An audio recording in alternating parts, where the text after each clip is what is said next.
Buenos días, hoy estamos con la diputada Yanin Prado. Ella es diputada de la coalición Vamos y jefa de bancada de este grupo de diputados en la Asamblea Nacional.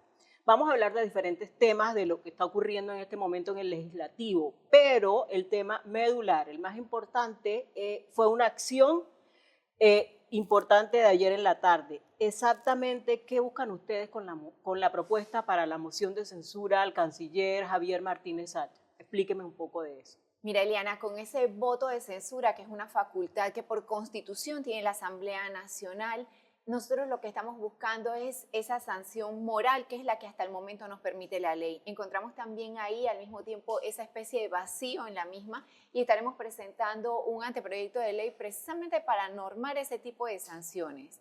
Porque en el artículo 161 de la Constitución establece en el numeral 7 esta facultad de la Asamblea, pero dice que la ley reglamentará las sanciones y todavía a la fecha eso no está claramente establecido, entonces hasta el momento sería ese fuerte llamado de atención. ¿Y por qué se da? Porque hemos agotado las vías a través de diversas citaciones desde el mes de enero, desde el 22 de enero, para que el canciller se acercara a la Asamblea Nacional, en específico a la Comisión de Relaciones Exteriores, y poder entender un poco más desde aquel momento cómo y bajo qué criterios se dan los nombramientos de nuestros embajadores, quienes hoy en día deberían estar realizando una labor importante de comunicación en el extranjero. Y por otro lado, todos los acontecimientos que han surgido hasta pues hace recientes días que se dio la firma de ese memorándum de entendimiento. Bueno, ¿han tenido alguna respuesta de la Cancillería en las últimas horas? ¿Se han acercado a ustedes? Porque esta mañana el canciller estuvo en una entrevista en una emisora y insinuó de que iba a ir a la Asamblea. ¿Qué saben ustedes de eso? Nosotros hasta la última comunicación que tuvimos con Secretaría General, que fue el jueves de la semana pasada, no había respuesta alguna de Cancillería. Y tenemos que tener claro que la citación que se dio el 22 de enero estableció un plazo de 10 días hábiles para que el canciller compareciera ante la Asamblea Nacional. Después se hizo un reitero a ese llamado y sin embargo no se había tenido respuesta hasta ese momento. Por eso esa acción que se tomó el día de ayer, y quiero manifestar que si bien fue una iniciativa desde la bancada independiente Vamos, está acuerpada por otras bancadas. Ahí hay 39 firmas de diputados, porque también así es parte del requisito para poder presentarlo y que sea leído en el pleno de la Asamblea. Se deben tener más de 36 firmas, que es la mitad de los diputados. Y a partir de ahí 6 días para que entonces pueda entrar a debate esta resolución. Para ser aprobada, igual sería, como menciono, una sanción moral hasta el momento, se deben contar con las 2/3 partes de los votos. Bueno, entonces ahondemos un poco en el trámite per se. Ustedes la presentaron con 39 votos de los diputados, de 39 firmas. Correcto. Necesitan 2/3 partes para que se pueda aprobar, o sea, debatir en el Pleno, serían 47 diputados. Cuando eso suceda, ustedes la sustentan en la Asamblea y después, ¿qué sigue? ¿Cómo es el mecanismo? Como señalo, realmente el hecho histórico de haber presentado este voto de censura en la Asamblea es un llamado de atención al gobierno nacional a que se debe dar respuesta, no solo a la Asamblea Nacional, sino también a la ciudadanía. Pues yo lo ponía, por ejemplo, Eliana, cómo nosotros como diputados de la República vamos a mantener conversaciones de pronto con homólogos de otros países e incluso del país en cuestión, en este caso con Estados Unidos, si no tenemos una línea clara de cuál es la hoja de ruta que está manejando el Ejecutivo. Entonces ahí es donde se entiende la armónica colaboración. No solamente puede ser, y si bien entendemos el derecho a la reserva en temas propios de seguridad nacional, hay que compartir esa hoja de ruta, cuáles son las acciones que nuestros embajadores están teniendo afuera y poder entonces trabajar pues de la misma manera todos juntos en esto. Eso sería buscar la unidad nacional, no solamente puede ser un llamado en palabras y después en hechos no tener esa comunicación efectiva con la Asamblea. Como menciono, la sanción que debería estar establecida por ley, hoy en día existe ese vacío y nosotros vamos a entrar a presentar un anteproyecto de ley para normarlo. Ya ese primer paso importante fue presentar este voto de censura y haber contado con estas 39 firmas de respaldo que permitieron que el día de ayer, pese a la oposición de un diputado de la Asamblea, se diera la lectura de este voto de censura al canciller Javier Martínez Es Sacha. decir, que el voto de censura es de escarmiento público, es Correcto. simbólico, es un mensaje político fuerte contra un miembro del Ejecutivo. Exactamente, es un mensaje creo que fuerte no solo a nivel nacional, sino también a nivel internacional. Y yo creo que eso es muy importante en un momento donde tenemos que entender que además por la propia ley orgánica que rige el Ministerio de Relaciones Exteriores, le da al ministro esa facultad de ser el máximo representante de nuestras relaciones exteriores y por tanto debería comunicarlo también a todos los panameños, más en un tema que pues nos atañe a todos como es el Canal de Panamá. Bueno, hábleme un poco de ese proyecto de ley que ustedes van a presentar para que se regule el tema se desarrolle más bien el tema del voto de censura. ¿Qué contiene? ¿Qué dice? Estamos evaluando con diversos abogados y asesores para poder establecer entonces la parte donde está el vacío en el tema de las sanciones, hasta dónde se podría, sin caer en una inconstitucionalidad, poder emitir ese voto de censura a futuro. Pero cabe señalar, Eliana, que es creo que un momento histórico de la Asamblea Nacional donde se tenía que dar una acción contundente y clara y creo que esta fue ese primer paso. En los regímenes parlamentarios, un voto de censura conlleva la destitución del ministro. ¿Ustedes de pronto buscarían algo similar para que en Panamá? Estamos haciendo esas investigaciones precisamente para poder llegar a algo similar en dado caso, porque en efecto tiene que existir una sanción, aunque ahorita mismo yo creo que ese llamado de atención público, enérgico y por parte de las diferentes bancadas que están en la Asamblea Nacional demuestra que las cosas no se están haciendo de la manera correcta, por lo menos desde el Ministerio de Relaciones Exteriores, y más con ese comunicado que emitió el canciller el día de Viernes Santo, donde todos estamos en un periodo de reflexión. Y creo que parte de esa reflexión debería ser entender que no somos perfectos, que a veces cometemos errores y que lo que debemos es trabajar unidos para enmendarlos.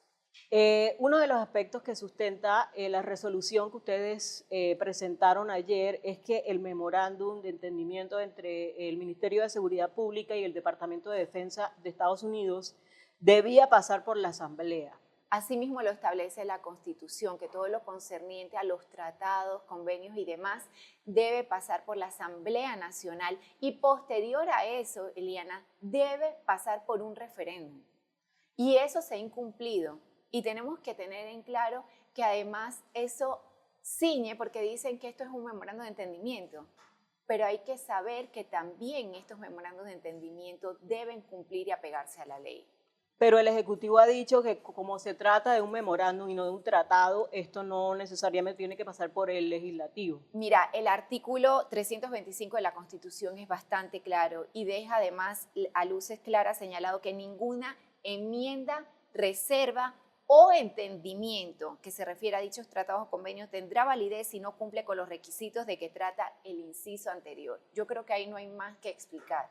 Está claramente entendido que este entendimiento tenía que cumplir con los criterios legales, que era pasar por la aprobación de la Asamblea Nacional y posteriormente entonces por un referéndum.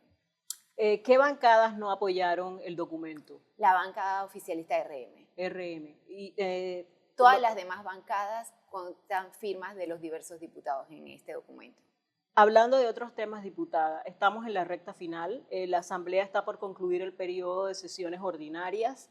Coménteme un poco qué proyectos son prioritarios para el Pleno en este momento, qué está pasando por estos días en las curules. Mira, Eliana, tenemos proyectos importantes, está pendiente, por ejemplo, el tercer debate del proyecto de economía circular, hablamos mucho de esa reactivación económica, de generar nuevas fuentes de ingresos, de cuidar el medio ambiente y creo que este proyecto es un compendio de todo eso, pero también y muy importante está a espera del segundo debate, un proyecto que yo creo que debería ser eje no solo de la bancada independiente Vamos, sino de todos los diputados y de la ciudadanía en general, porque lo que se busca es modificar el Código Penal para poder, por un lado, endurecer las penas y evitar acuerdos en casos de abusos a nuestros niños, niñas, adolescentes y personas con discapacidad.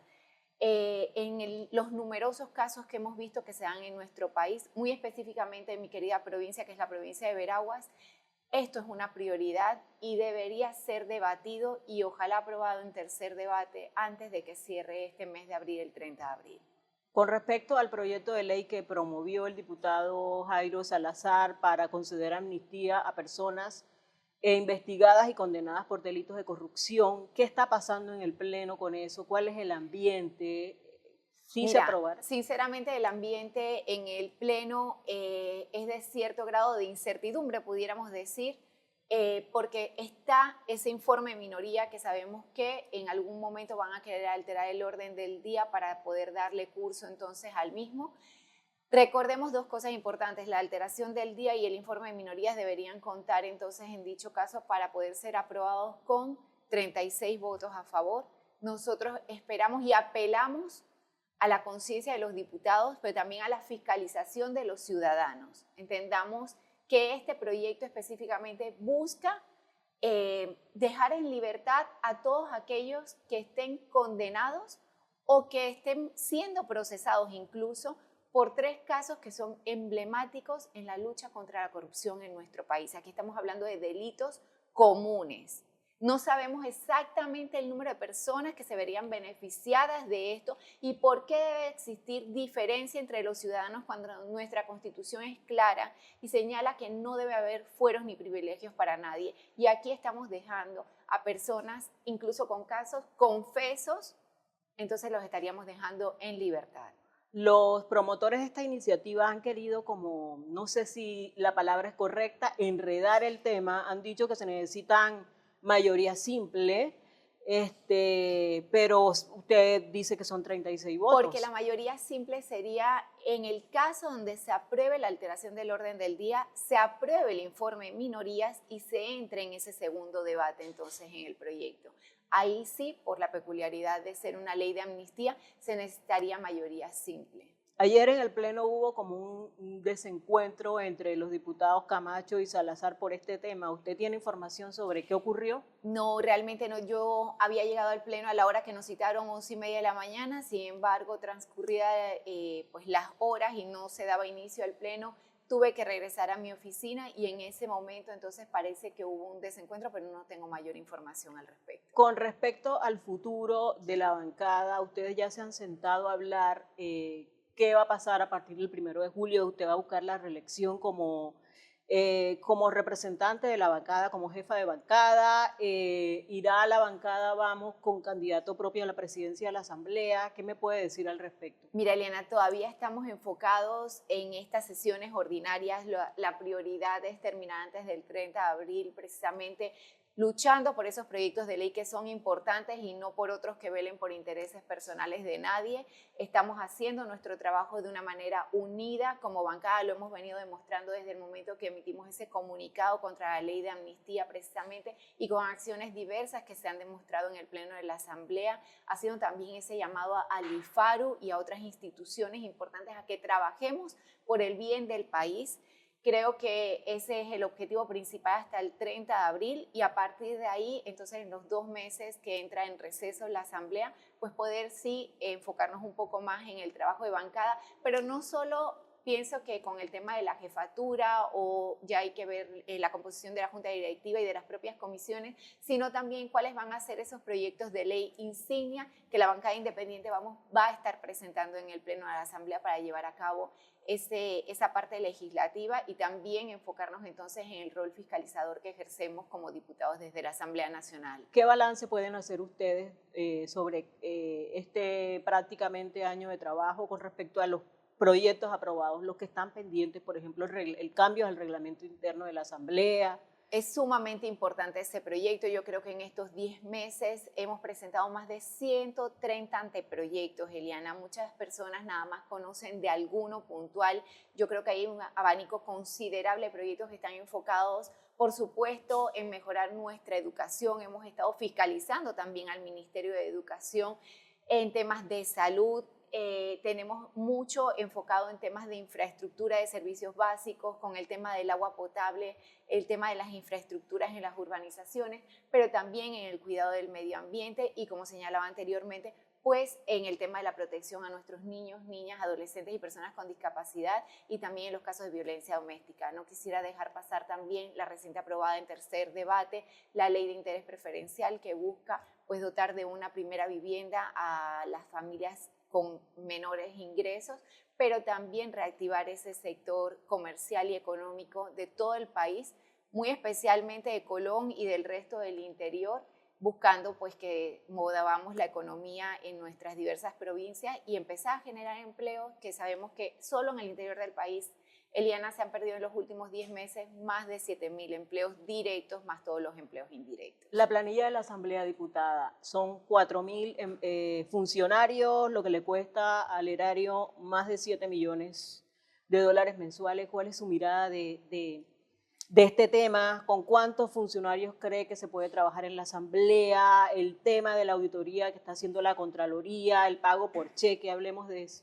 Mira, Eliana, definitivamente no me atrevería a decir un número cerrado de funcionarios, pero lo que sí es una realidad es que el lunes, cuando se anunció esta auditoría y que había que acercarse a la Asamblea a cobrar en cheque, no es la realidad que vivimos diariamente en la Asamblea Nacional. Mucha gente apareció Ese de la día nada. teníamos muchísimas personas en la Asamblea, ni qué decir la cantidad de autos, y sin embargo, pues no es el diario vivir como lo señalo. Entonces yo creo que ahí sí va a ser importante ese informe que arroje Contraloría. No es mentira que nosotros como diputados tenemos que ceñirnos pues a una planilla por despacho que debería ser de hasta un máximo de 20.000 y hasta un máximo de 20 funcionarios. Y sin embargo, pues vemos que según señala el Contralor, pues hay algún diputado que tiene hasta más de 300.000.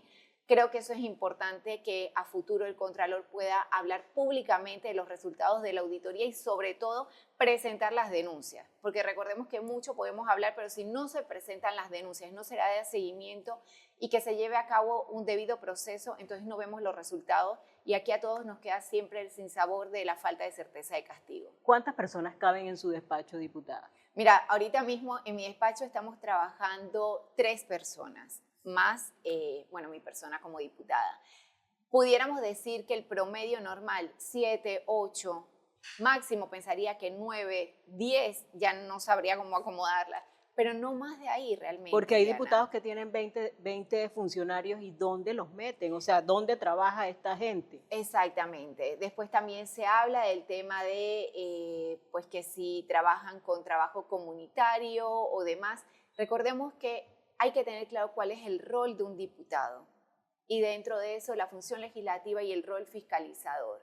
Y de ahí entonces uno tiene que trabajar mancomunado o tratando de buscar esos enlaces con los alcaldes y los representantes, pero no podemos estar usurpando funciones ni mucho menos haciendo nombramientos de personal solamente para tener ese personal que en un momento ayudó o ayudará a futuro a quienes estén buscando una reelección bajo el lema de un trabajo comunitario, que no debe ser lo correcto. En medio de este torbellino de acontecimientos alrededor del pago a través de cheques, salió a relucir un dato que llamó la atención. 600 personas más o menos trabajan en las oficinas de participación ciudadana de la Asamblea en las provincias. ¿Usted cuál es su mirada de esto? ¿Qué hace esa gente? ¿Quién la fiscaliza? ¿A quién le rinden cuentas? Esa es una pregunta que hemos hecho en diversas ocasiones. A la final, mira, pudiera hablarte de la Oficina de Participación Ciudadana en Santiago de Veraguas. La misma acaban de mudarla recientemente. No hay explicación de, en primer lugar, del nuevo contrato, cuánto se está pagando de alquiler, por qué seguimos pagando alquileres para todo lo que tienen que ver las instituciones del Estado. Pero al mismo tiempo la cantidad de funcionarios. Sabemos que, por ejemplo, en la Oficina de Participación Ciudadana de Santiago hay 59 personas. Te puedo decir que ninguna ha sido nombrada por mí como diputada, ni siquiera por el diputado que me acompaña en el Distrito 91, que es el diputado Campos. Entonces, esas 59 personas, ¿qué labor están llevando a cabo? ¿Cuál es esa hoja de evaluación con la que estamos midiendo? Pero realmente, ¿cuáles son las funciones? Porque las oficinas de participación ciudadana entendemos que reciben o puedan orientar a los ciudadanos para que presenten proyectos de ley o anteproyectos de ley por esta vía de participación ciudadana, pero más allá de eso, divulgar las funciones de la Asamblea. Pero necesitamos 59 personas, por ejemplo, en esta institución para la provincia de Veraguas. Yo creo que eso sería importante evaluarlo y poder verificarlo, ¿no? Diputada, ¿algún tema de que no le haya preguntado, alguna pregunta que se me quedó, algo para finalizar esta entrevista? Bueno, creo que sería importante pedirle a la ciudadanía que esté vigilante de lo que ocurre en estos últimos días. Hemos sido informados desde finales de la semana pasada de que íbamos a estar siendo llamados a sesiones desde horas de la mañana para poder extender ese periodo y que no sean solo 4 horas, sino que pueda ser más extenso. Sin embargo, estamos viendo que no es lo que se está dando. Sabemos que ayer se presentó este voto de censura, que tenemos de por medio todavía ese informe en minoría para la ley de amnistía, así que nada más pedirle a la ciudadanía que esté muy pendiente de lo que hace cada uno de los diputados en la Asamblea Nacional hasta el 30 de abril que cierran estas sesiones ordinarias. Gracias, diputada, por compartir con la prensa todo lo que está ocurriendo en la Asamblea, por explicarle al país su mirada de los acontecimientos, no solo del legislativo, sino la percepción en el ejecutivo, y siempre será bienvenida aquí. Muchas gracias. Gracias, Ileana.